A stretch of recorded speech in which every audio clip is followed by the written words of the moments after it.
اعوذ باللہ من الشیطان الرجیم بسم اللہ الرحمن الرحیم اللہم صلی علی سیدنا محمد معدن الجود والکرم وآلہ وسلم۔ سامعین و ناظرین اکرام، السلام علیکم ورحمۃ اللہ وبرکاتہ۔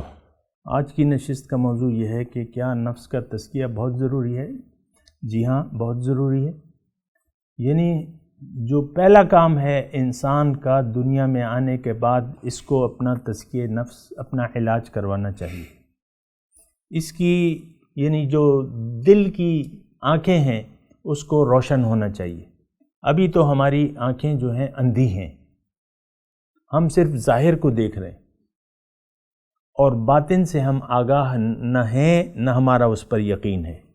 آپ دیکھیں نا، ہماری جو یقین کی جو کیفیت ہے وہ بس صرف ظاہر ہے۔ پیسے کی اہمیت ہے، مثال کے طور پہ عرض کروں، بچوں کی تعلیم کی ہماری نظر میں اہمیت ہے کہ نہیں ہے؟ جس کے بچے پیدا ہو جائیں پھر ان کو تعلیم دینے کی، پھر بچوں کی جو اعلیٰ تعلیم کی ہماری نظر میں اہمیت ہے۔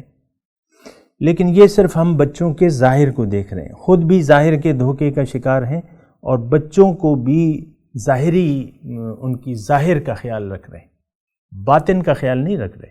ہم خود بھی باطن سے لا علم ہیں اور جاہل ہیں، اور اسی طرح اپنی جو نسل ہم بڑھ رہی ہے اس کو بھی ہم جہالت میں رکھنا چاہتے ہیں۔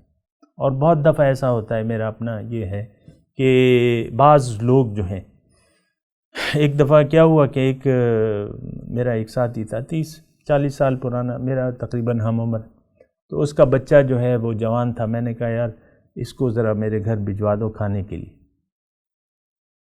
تو اس کو پتہ تھا کہ یہ لوگوں کو گمراہ کرتا ہے میرے بارے میں، تو اس نے کہا کہ نہیں، میں بھی آؤں گا،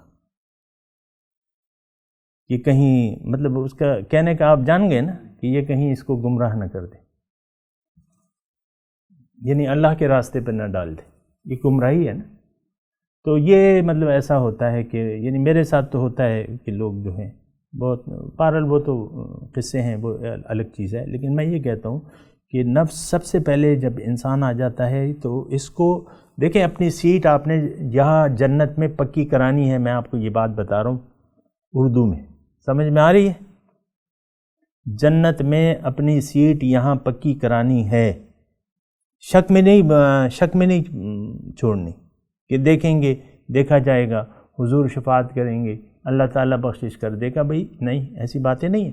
یقینی نجات جو ہے، قد افلح من تزکا، یقیناً کامیاب ہو گئے۔ اس سے زیادہ کوئی اور الفاظ چاہیے آپ کو؟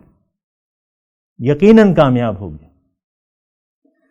تزکیہ نفس، تو سب سے پہلے دیکھیں، میں آپ کو یہ بتا رہا ہوں کہ سب سے پہلے انسان بیمار ہے نہیں ہے تو آپ مجھے بتا دیں۔ خواہشات، یعنی خواہشات سے بھرا ہوا نفس، وہ کہتے ہیں نا ہزاروں خواہشیں ایسی کہ ہر خواہش پہ دم نکلے، بہت نکلے میرے ارمان لیکن پھر بھی کم نکلے۔ تو بہرحال یہ ایک خواہشات اور امنگوں سے بھرا ہوا، ظاہر کی امنگوں سے بھرا ہوا ایک نفس ہمارے، کہ کھاؤ پیو، دنیا بناؤ، پیسے بناؤ، یہ کرو وہ کرو، یہ ساری ہماری آپ دیکھیں خواہشات ہیں۔ اس میں ہم اپنے آپ کو بھول گئے، اصل میں تو ہم بھولے ہیں اپنے رب کو، اپنے رب کو ہم نے بھلا دیا ہے۔ اس کا نتیجہ کیا ہے کہ اللہ تعالیٰ نے ہم سے اپنا آپ بھی بھلا دیا ہے۔ یہ سورہ حشر کی آیت ہے کہ اے ایمان والو، وَلَا تَكُونُوا كَالَّذِينَ نَسُوا اللَّهَ فَأَنسَاهُمْ أَنفُسَهُمْ، تم مانند نہ ہو جانا ان لوگوں کی جو اللہ کو بھلا بیٹھے، نتیجتاً خود وہ اپنے آپ کو بھول گئے۔ آج یہ ہماری بالکل کھلی کیفیت ہے کہ آج اپنے رب کو ہم نے، جو کہ موجود ہے اور جو کہ ہماری شہرت سے بھی زیادہ قریب ہے، اس کو ہم نے بھلا دیا۔ اس کے کوئی وقار، مَا لَكُمْ لَا تَرْجُونَ لِلَّهِ وَقَارًا، نوح علیہ السلام کہتے ہیں اپنی قوم کو، کیا ہوا تمہیں اللہ کے وقار کا تمہیں خیال ہی نہیں ہے؟ یہاں اگر ابھی اس وقت اس مجلس میں عمران خان آ جائیں، جو کہ اس وقت کے وزیر اعظم ہیں، آپ میں کوئی حرکت پیدا ہوگی کہ نہیں ہوگی مجلس میں؟ کون؟ کیا ہے؟ وزیر اعظم، اور پیچھے جو ہے ان کے ملٹری سیکرٹری بھی ہو جائے، آپ سب لوگ اٹھیں گے کہ نہیں اٹھیں گے؟ بتائیے۔ کہ نہیں اسی طرح بیٹھے رہیں گے؟ اٹھ جائیں گے. عمران خان آ گیا. تو اسی طرح اب یہ ہے نا کہ اللہ کی ذات موجود ہے، ہمارے پاس ہے، تو اس کا تو احساس ہونا چاہیے، کچھ خیال کرنا چاہیے، اس ذات کا کچھ خیال کرنا چاہیے کہ وہ موجود ہے. لہٰذا ہمارا اس کے مختلف مراتب ہیں. وآخر دعوانا ان الحمد للہ رب العالمین. مولاي صل وسلم دائما ابدا على حبيبك خير الخلق كلهم